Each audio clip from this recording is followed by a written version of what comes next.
सबसे पहले तो मैं आप सबका यहाँ स्वागत करता हूँ मुख्य सेवक सदन में। और मेरे साथ यहाँ पर हमारे बहुत वरिष्ठ नेता और राजपुर क्षेत्र के माननीय विधायक आदरणीय खजानदास जी, हमारे लैंसडाउन क्षेत्र के लोकप्रिय विधायक आदरणीय दिलीप रावत महंत जी, पौड़ी विधानसभा के लोकप्रिय विधायक आदरणीय राजकुमार गौरी जी, हमारे सूचना महानिदेशक श्री बंशीधर तिवारी जी एवं सभी हमारे electronic media, print media, digital media, social media से जुड़े हुए आप सभी मीडिया के मेरे सभी मित्र भाई, मैं आप सबका स्वागत करता हूं, सबका धन्यवाद करता हूं। और जो जिम्मेदारी मुझे 4 जुलाई 2021 को भारतीय जनता पार्टी के हाईकमान ने, आदरणीय प्रधानमंत्री जी ने, मेरी पार्टी ने और देवभूमि उत्तराखंड की जनता की आशीर्वाद से काम करने का अवसर मिला। और दूसरा कार्यकाल 23 मार्च 2022 से प्रारंभ हुआ और एक सरकार यहाँ पर गठित हुई, क्योंकि पहला कार्यकाल ऐसे समय में था जब कोरोना महामारी थी और उस महामारी से हम सभी जूझ रहे थे, पूरा देश, पूरा विश्व जूझ रहा था। उसके बाद हम चुनाव में गए और चुनाव में आदरणीय प्रधानमंत्री मोदी जी के नेतृत्व में 2022 में भारतीय जनता पार्टी की सरकार बनी। लेकिन उससे पहले राज्य के अंदर राज्य स्थापना के बाद जितने भी चुनाव हुए, हर चुनाव में एक मिथक रहता था, एक परिपाटी थी कि हर चुनाव के बाद सरकार बदल जाती है। इस बार भी हमारे जो राजनीतिक विशेषज्ञ कहूँ, विश्लेषक कहूँ या विद्वान कहूँ, उन सभी के विश्लेषण और उन सबके इस प्रकार का वातावरण था कि इस बार भी भाजपा की सरकार नहीं बनेगी, बल्कि सरकार बदल जाएगी, सरकार बदल जाएगी। लेकिन देवभूमि उत्तराखंड की जनता ने ये मिथक तोड़ा, एक परिपाटी बदली और हमारे प्रधानमंत्री जी के नेतृत्व में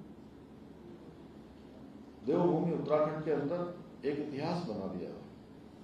भारतीय जनता पार्टी को फिर से सरकार में आने का मौका दिया और हम जनता की आकांक्षाओं को, उनकी आशाओं को, विश्वास को आगे बढ़ाते हुए अनेक सारे निर्णय लेकर लगातार आगे बढ़ते रहे। कई आपदाओं की चुनौतियां हमारे सामने आई,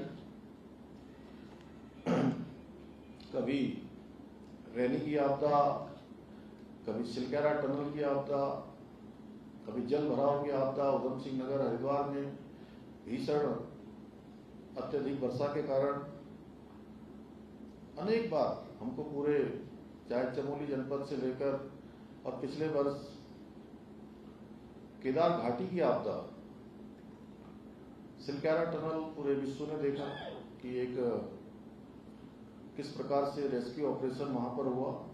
लगातार 17 दिनों तक चले आपदा, इस रेस्क्यू ऑपरेशन के बाद 41 श्रमिक भाइयों को हम कुशलता से बचा पाए। पूरे देश के, दुनिया के लोगों का ध्यान वहां पर था, सभी एजेंसियां लगी थी, भारत सरकार की, राज्य सरकार की। अभी हाल ही में इसी फरवरी माह में माड़ा गांव का हिमस्खलन, बड़ा एवलॉन्च, जिसमें हम 54 लोगों में से 46 लोगों को बचाने में हमको सफलता मिली। दुर्भाग्य से 8 लोग, उनको हम नहीं बचा पाए। लेकिन उसके बाद भी लगातार अनवरत रूप से हमारी यात्रा चलती रही। कानून व्यवस्था की स्थिति हो, कोई भी चुनौतियां सामने आई तो हर चुनौती पर हम कभी पीछे रहकर हमने काम नहीं किया।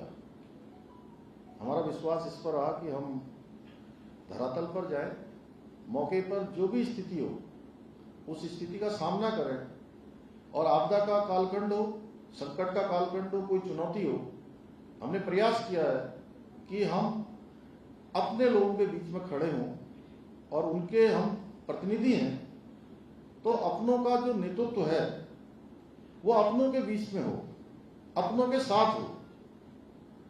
इस वर्ष पिछले वर्ष 2024 में हमने जहां केदार घाटी की आपदा का सामना किया, वहीं हमने टिहरी जनपद में घनसाली क्षेत्र में, गुप्तू क्षेत्र में 3 बार बड़ी आपदाओं का सामना हमें करना पड़ा, और तीनों आपदाओं पर मैं स्वयं वहां पर पहुंचा। चाहे आज ट्रैफिक मैनेजमेंट हो, हम उस पर भी काम कर रहे हैं, जो चुनौतियां हमारे सामने आने वाली हैं। और अभी आप सबके बीच में आने से पहले मैं आज 4 विभागों की अलग अलग समीक्षा बैठकों पर, जो गेम चेंजर योजनाएं हैं, उन बैठकों को करने के बाद आपके बीच में आ रहा हूं। तो मैंने सभी विभागों से कहा है कि अपने विभाग की 3 से 5 तक गेम चेंजर योजनाएं वो प्रस्तुत करें। उस पर हमारा काम चल रहा है। हमारा फाइनेंस डिपार्टमेंट आज उसकी बड़ी समीक्षा थी, क्योंकि वर्ष का अंतिम दिन चल रहे हैं इस फाइनेंशियल ईयर के। तो कैसे और हम अच्छा जीएसटी कलेक्शन कर सकते हैं, कैसा हम राज्य के अंदर जो अगले 10 सालों में हमको जिन चुनौतियों का सामना करना है, और जो हमारा पोटेंशियल है, जो हमारी क्षमता है, जो हमारे अवसर हैं, उन अवसरों को कैसे राज्य के हित में बदल सकते हैं, राज्यवासियों के लिए बदल सकते हैं। और हमारे प्रधानमंत्री जी का जो विजन है 2047 विकसित भारत का संकल्प, उस विकसित भारत के संकल्प के अनुरूप हम राज्य की कौन सी योजना, कौन से काम ऐसे कर सकते हैं कि हम उसमें अपना योगदान दें, उसके अनुरूप हम काम करें। उस पर हमारी सरकार पूरी तरह से काम कर रही है। देहरादून में हो या हमारे अन्य शहर हो, उन शहरों में जाना कैसे आसान हो। अभी दिल्ली से देहरादून एक्सप्रेस वे के चालू होने के बाद एक बड़ी चुनौती ट्रैफिक मैनेजमेंट की हमारे सामने आने वाली है। आप समझिए कि 2 से ढाई घंटे में जब देहरादून से दिल्ली और दिल्ली से देहरादून पहुंचेंगे, तो निश्चित रूप से ट्रैफिक व्यवस्थित करना एक बड़ी समस्या होगी। उसको लेकर हम पहले ही जो है रिंग रोड के निर्माण पर काम कर रहे हैं। हमारा जो बिंदाल से लेकर इस्मा तक चारों तरफ से बाईपास बनने हैं, जो हमारा ये रिंग रोड एक्सप्रेस वे जो बनकर आ रहा है, उसके साथ उसको कैसे एलिवेटेड करें, कैसे उसको जोड़ें, उसमें हम भारत सरकार से भी काम कर रहे हैं, राज्य सरकार के स्तर पर भी हम काम कर रहे हैं, कि जिससे कि आने वाले समय में हमको इन सब का सामना न करना पड़े। इसके साथ ही राज्य के अंदर पूरे देश दुनिया के लोग हमारे बारे में, देवभूमि उत्तराखंड के लोगों के बारे में, देवभूमि के बारे में, सबके मन में एक आस्था, श्रद्धा और विश्वास कि देवभूमि के लोग हैं, अच्छे लोग हैं, सच्चे लोग हैं, देवभूमि है, देवों की भूमि है, देवों के सबसे नजदीक का स्थान है। और यहाँ कई प्रकार की चुनौतियां हमारे सामने थी, डेमोग्राफिक चेंज की, उसको लेकर हमने काम किया है। वेरिफिकेशन ड्राइव हम चला रहे हैं। जगह जगह पर अवैध अतिक्रमण, अवैध निर्माण, अवैध मदरसे, हमने इसको खाली करने का संकल्प लिया है। यह अभियान हमारा चल रहा है, और यह अभियान तब तक चलेगा जब तक पूरी तरह से देवभूमि अतिक्रमण मुक्त नहीं होते, जब तक हम पूरी तरह से अवैध कब्जों को हटा नहीं देंगे, तब तक हमारा काम चलेगा। इसके साथ ही हमने राज्य के अंदर निवेश आए, निवेश नहीं रुकना चाहिए, यहाँ के उद्योग समूह यहाँ आने से नहीं रुकनी चाहिए, उसके लिए भी हम लगातार प्रयास कर रहे हैं। हमने आदरणीय प्रधानमंत्री जी के मार्गदर्शन में यहाँ पर इन्वेस्टमेंट समिट का आयोजन किया था, जिसमें 3,55,000 करोड़ से ज्यादा के एमओयू हमारे विभिन्न निवेशकों के साथ, उद्योग समूह के साथ हुए थे, जिसमें 80,000 करोड़ से अधिक की ग्राउंडिंग पर आज काम प्रारंभ हो गया है। और इतना ही नहीं, जब हम ये इन्वेस्टमेंट समिट की बात कर रहे थे या शुरुआत कर रहे थे, हमने उस समय सारे निवेशकों से, और ये उत्तराखंड के अंदर जो लोग पहले से उद्योग चला रहे हैं, व्यापार समूह के लोग हैं, उन सभी से हमने संवाद किया।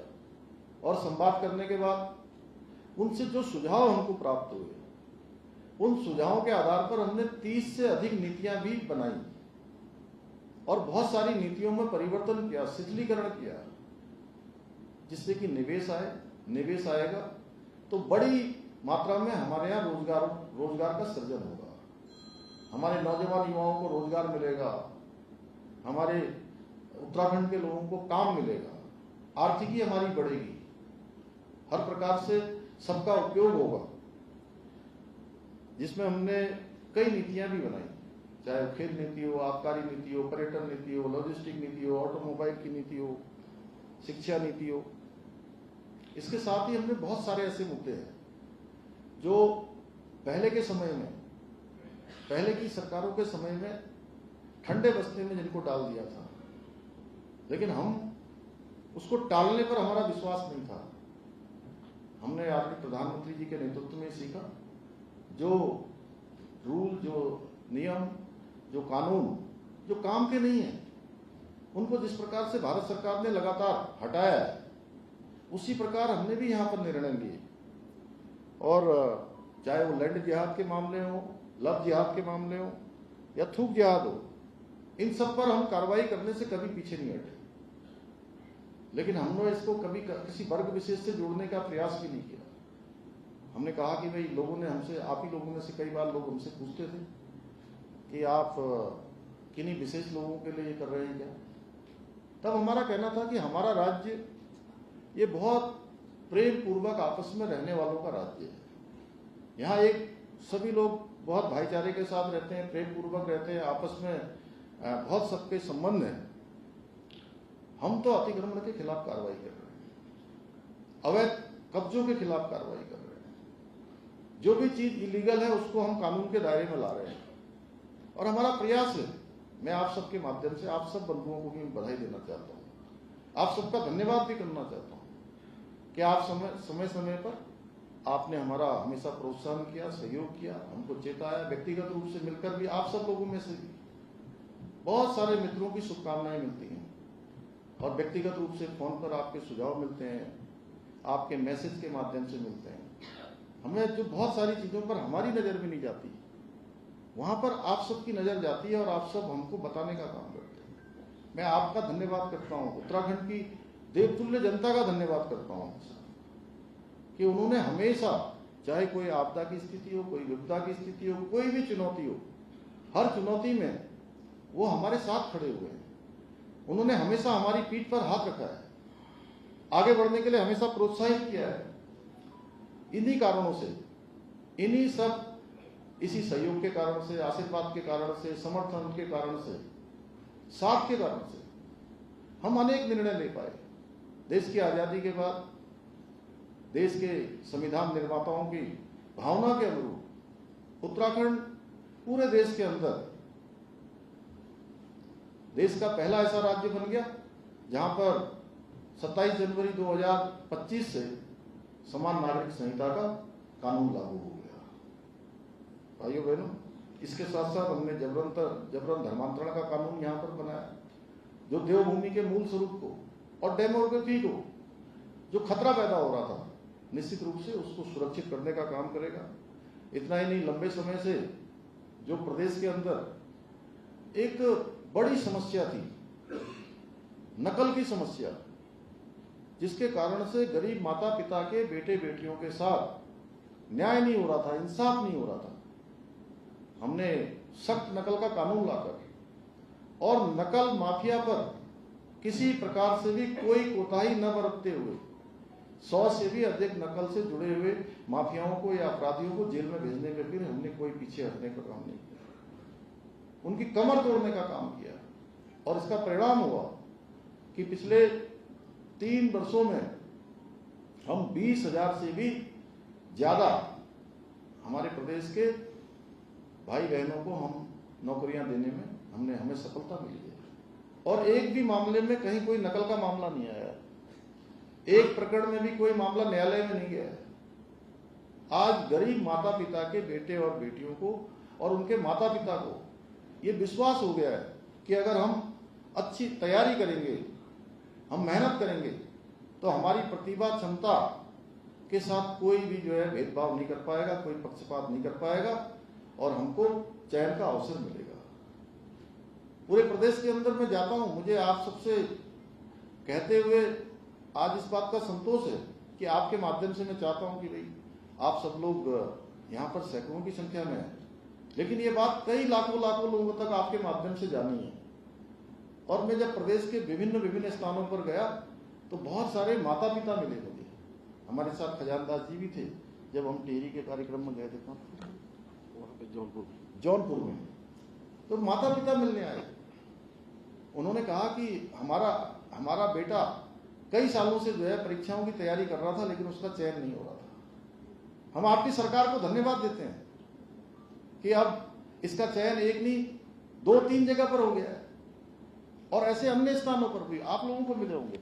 हाँ जी, आपको भी मिले होंगे कई लोग, जगह जगह पर लोगों के बीच में जो है, जो एक परीक्षा में चयन नहीं हो रहा था, 4-4 परीक्षाओं में एक साथ चयन का अवसर लोगों को मिल रहा है।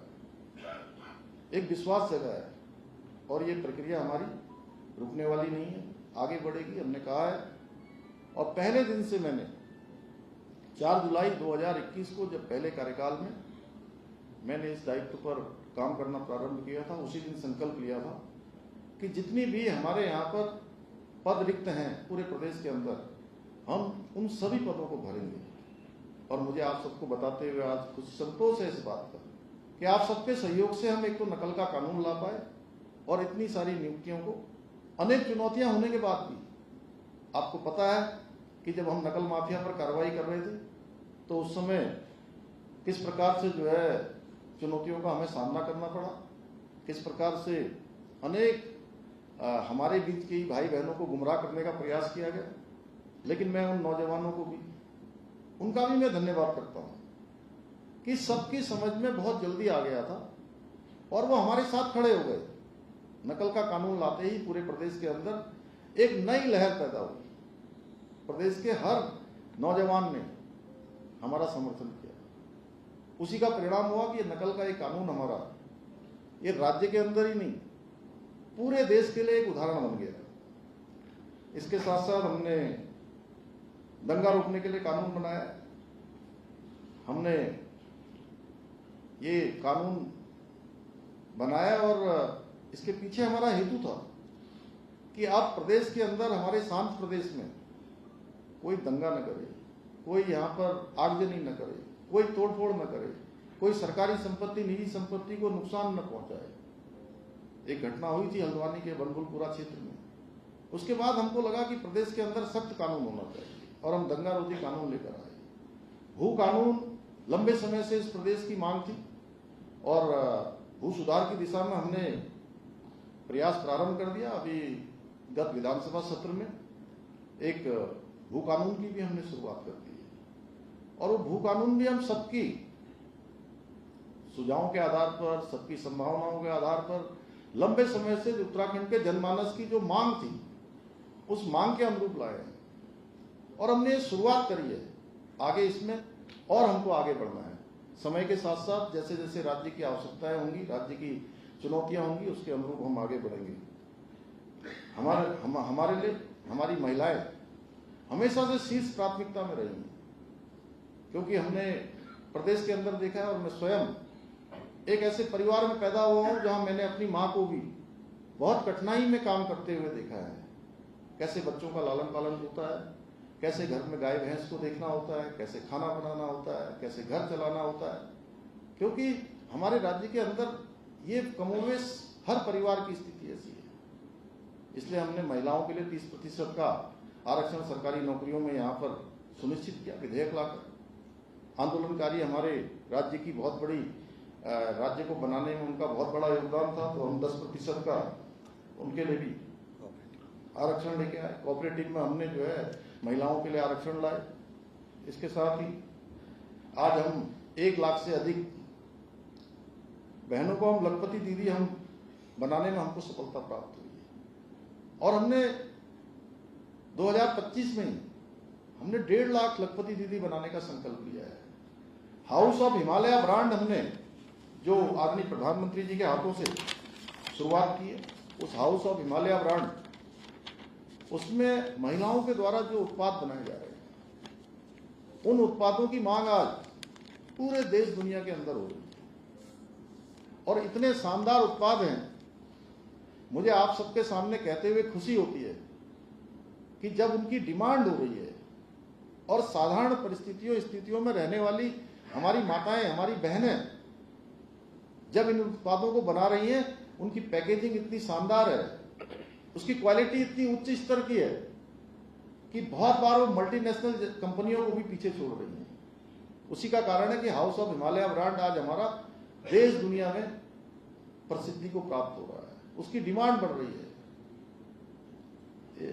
एक जनपद दो उत्पाद योजना हमने प्रारंभ की, हमारी महिलाओं को और विपणन के अवसर मिले, उसके लिए हमने सशक्त उत्सव बहना योजना, रक्षाबंधन के समय में हमने 2023 में योजना प्रारंभ कर दी और हर ब्लॉकों में आज हमारी बहनों को विपणन के अवसर मिल रहे हैं। और मैं आप सबके सामने आज ये कहना चाहता हूं, जब मेरे भारतीय जनता पार्टी की सरकार के और मेरे इस दायित्व में आने के बाद दूसरे कार्यकाल का 3 वर्ष का कालखंड पूरा हो रहा है, तो हमारा राज्य, जो हमारे आदरणीय प्रधानमंत्री जी ने जो बाबा केदार के धाम में उनके मुख से जो शब्द निकले कि ये दशक उत्तराखंड का दशक होगा, सच में उस दशक को बनाने में उत्तराखंड हर दृष्टि से सबसे आगे हो, हर क्षेत्र में आगे हो, देश के अग्रणी राज्यों में हो, उसको बनाने का काम, उसमें सबसे बड़ी भूमिका किसी की रहने वाली है तो मेरे प्रदेश की मातृशक्ति की, माताओं बहनों की रहने वाली है। उनके माध्यम से ही जो है हम तमाम सारे सिद्धि को हम प्राप्त करने वाले हैं।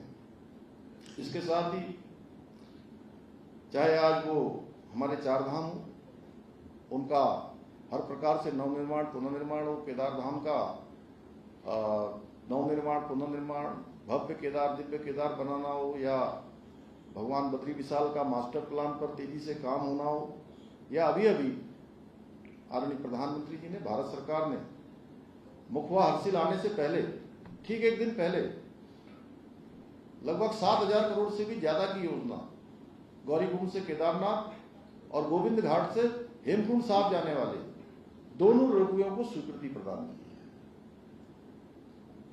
इसके कारण से आने वाले समय में यात्रियों को बहुत सुविधा होने वाली है।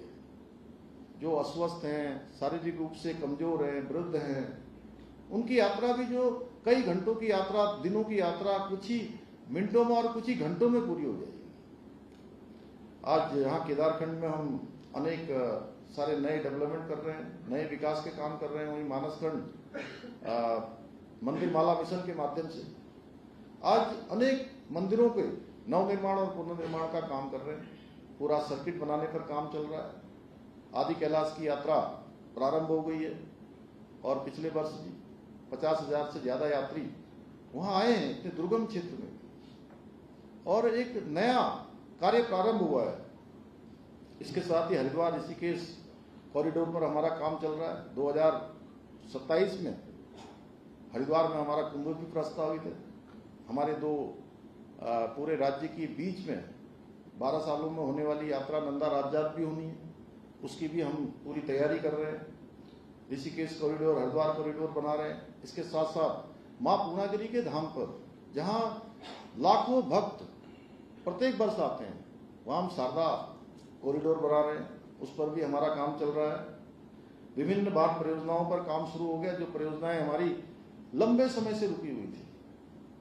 मैं आपको बताऊं कि आप सब लोग जो देहरादून के आसपास रहते होंगे वो देखते होंगे लंबे समय से कि लखवाड़ बांध बनेगा, लखवाड़ बांध बनेगा, लेकिन 4 दशक 5 दशक बीत गए। क्यों भंडारी जी, चंद्रशेखर भाई, आपने भी सुना होगा बचपन से, कमल जी, सतीश जी, आपने तो ये स्वीकृति भी आदरणीय प्रधानमंत्री जी के प्रधानमंत्री बनने के बाद हमको स्वीकृति हुई। आज लखवाड़ बांध परियोजना पर काम प्रारंभ हो गया।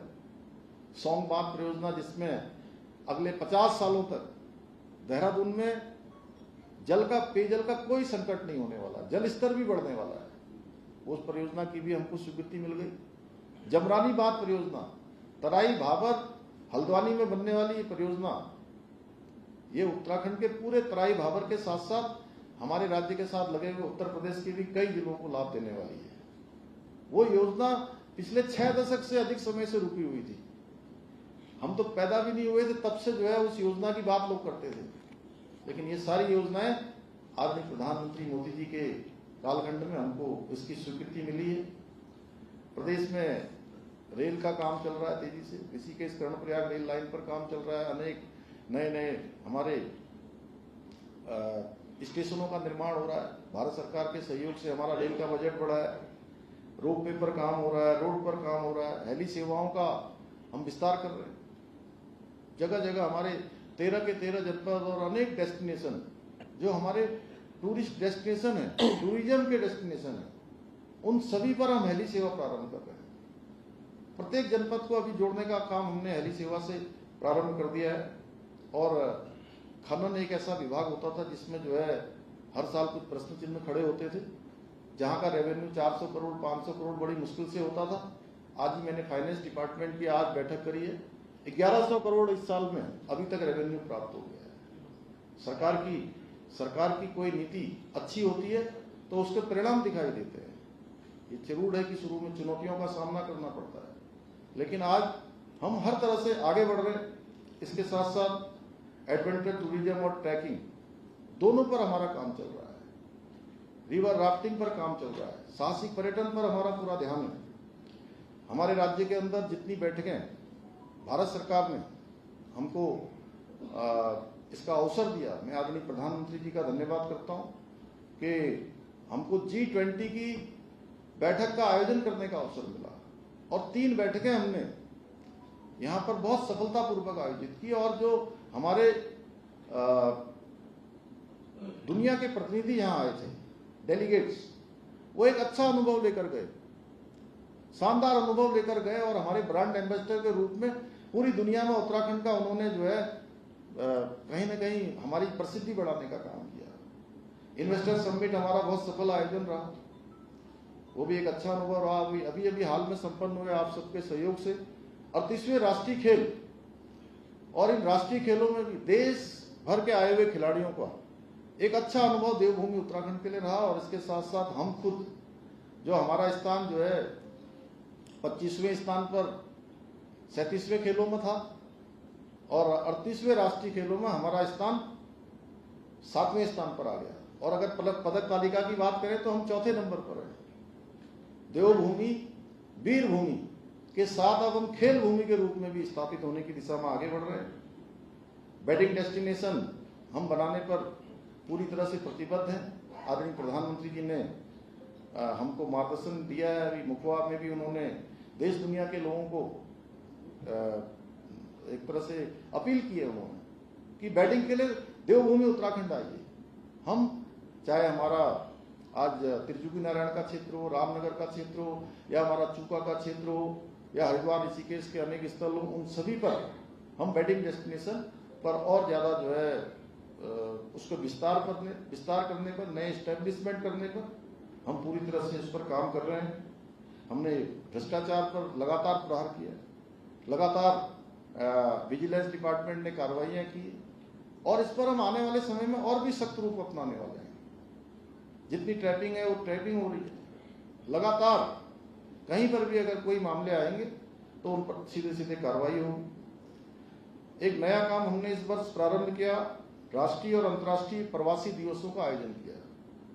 देश भर के अंदर रहने वाले उत्तराखंड के प्रवासी भाई बहनों को देवभूमि उत्तराखंड के विकास में उनको भी सहयोगी बनाने के लिए ये जो हमारी यात्रा चल रही है कि उत्तराखंड देश का श्रेष्ठ राज्य बने, उस यात्रा में हमारे सभी सहयोगी बने, देश दुनिया में रहने वाले लोग बने।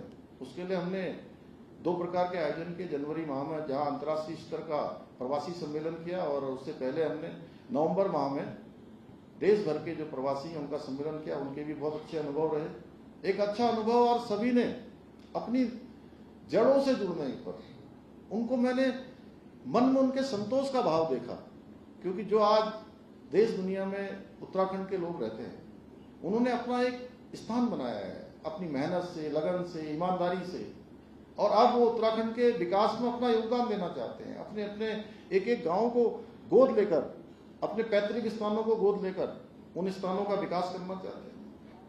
और इस वर्ष हमने एक काम और शुरू किया, शीतकालीन यात्रा का प्रारंभ किया। और ये शीतकालीन यात्रा निश्चित रूप से हमारे राज्य के लिए बहुत बड़ा गेम चेंजर होने वाली है, गेम चेंजर होने वाली है। और इससे जो 6 महीने हमारे दुकानदार हैं, होम स्टे वाले हैं, होटल वाले हैं, टैक्सी वाले हैं, टूरिस्ट गाइड है, इन सभी का काम चलने वाला है। 6 महीने की जगह 12 महीने इस वर्ष तो हमने इसका प्रारंभ किया। चूंकि कुछ व्यवस्थाएं भी हमने करी, आने वाले समय में हम और अच्छी व्यवस्था करेंगे, पहले से तैयारी करेंगे, लोगों को बुलाएंगे, आमंत्रित करेंगे। कुछ हमारे प्रमुख जो लोग हैं जिनके आने के बाद लोग उन स्थानों की ओर ध्यान जाएगा, जैसे आदरणीय प्रधानमंत्री जी आदि कैलाश गए, प्रधानमंत्री जी हमारे जब केदारनाथ की उन्होंने गुफा में जाकर रात्रि प्रवास किया, माणा गांव गए और अभी मुखवा हर्षिल गए, और उसके बाद वहां जाने वाले यात्रियों की संख्या बढ़ गई। और इस वर्ष उन्होंने इस यात्रा को प्रोत्साहित किया। निश्चित रूप से ये यात्रा हमारे राज्य के लिए बहुत बड़ा समृद्धि का कारण बनने वाली है।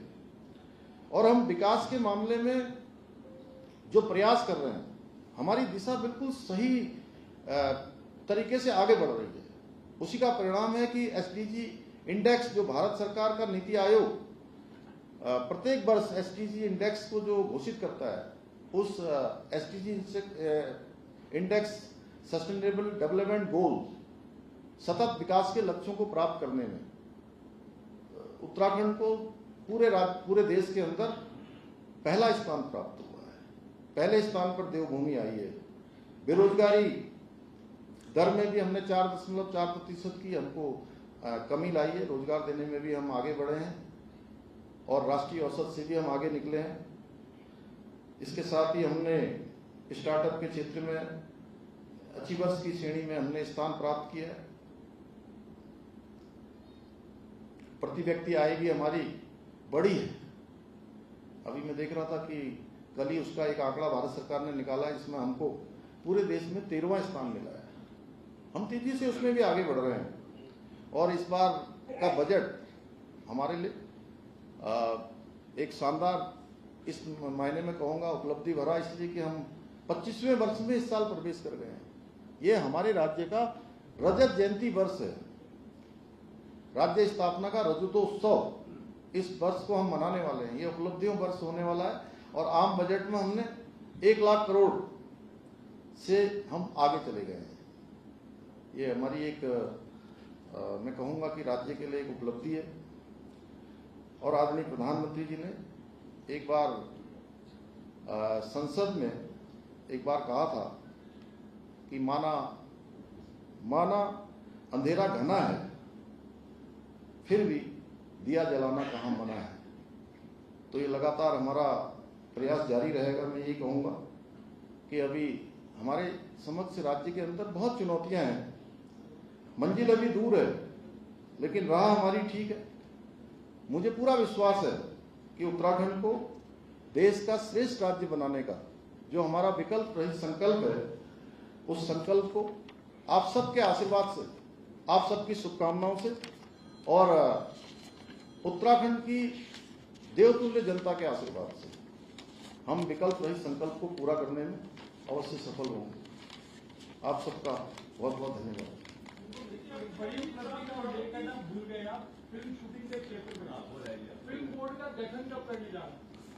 नहीं, हमारी जो प्रक्रिया बिल्कुल चल रही है और जल्दी हम उसको करेंगे। और इसमें भी हमको मोस्ट फिल्म फ्रेंडली भारत सरकार का जो अवार्ड है वो भी हमको प्राप्त हुआ है। और इतनी फिल्मों की शूटिंग हो रही है कि बड़ी संख्या में लोग, और 200 के लगभग जो है फिल्मों की यहाँ शूटिंग हो रही है। और आने वाले समय में, एक समय में जब देश के अनेक स्थान उनको फिल्म शूटिंग के लिए अच्छे डेस्टिनेशन जो थे, आज उत्तराखंड उसमें शामिल हो गया है। और शामिल ही नहीं हो गया है, बल्कि जो फिल्म निर्माता है उनकी पहली पसंदीदा स्थान भी बनता जा रहा है।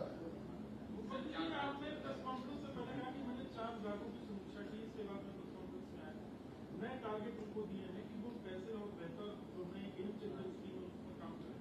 तो सब किन विभागों पर या किन स्कीम्स पर ज्यादा फोकस है जो हमारे लिए उत्तराखंड के लिए गेम चेंजर हो सकती है? देखिए, आज प्रातःकाल मैंने सबसे पहले आज हमारा जो फाइनेंस डिपार्टमेंट है, वित्त विभाग, उसकी समीक्षा बैठक करी थी और उसमें क्योंकि आने वाले समय में हमको बहुत सारी चुनौतियों का भी सामना करना पड़ना है, इस नाते उसके लिए हमको कैसे तैयार होना है, कैसे राज्य का जो फाइनेंस का मैनेजमेंट है वो व्यवस्थित रहे,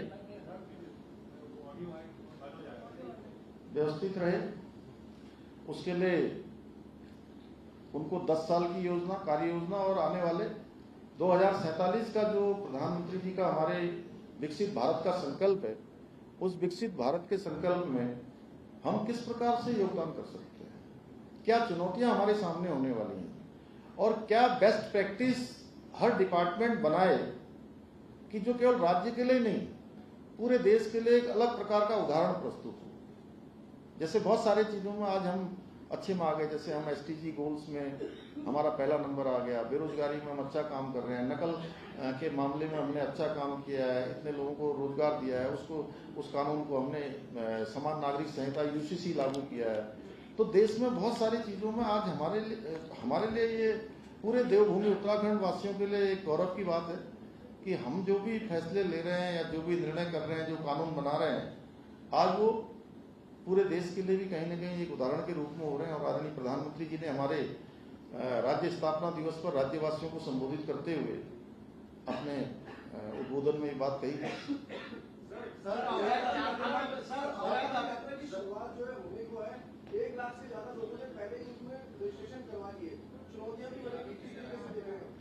देखिए, इस बार मैं 2 बार पहले भी बैठक कर चुका हूँ, मैं स्वयं उसकी समीक्षा कर रहा हूँ और बहुत जल्दी 4 धाम यात्रा को और व्यवस्थित करने के लिए 4 धाम यात्रा परिषद हम उसका एक गठन करने वाले हैं जो यात्रा को विधिवत रूप से संचालित करेंगी और क्षमता भी बढ़ गई है और क्षमता भी बढ़ रही है और साथ साथ होम स्टे बन रहे हैं, होटल बन रहे हैं। और दूसरा यह है कि आसपास के जो स्थान है, हमारे देव स्थानों के आसपास, चूंकि जब यात्रा का शुभारंभ होता है वो एक हमारा बहुत पीक आवर्स होता है, 1-1.5 महीने का जो समय है, उस कालखंड में आसपास के क्षेत्रों में भी जो देव स्थानों के आसपास के धामों के आसपास के स्थान हैं, उनको हम डेवलप करने पर भी विचार कर रहे हैं। रजिस्ट्रेशन की व्यवस्था और अच्छी हो, यात्रा का और अच्छी व्यवस्थित तरीके से यात्रा हो, उन सभी पर विचार करके प्रत्येक विभाग वाइज हम लोग लगातार उसकी समीक्षा कर रहे हैं। अभी यात्रा प्रारंभ होने से पहले अभी और भी हमारी बैठकें होंगी, जिसका क्रम लगातार अनुरत रूप से जारी रहेगा।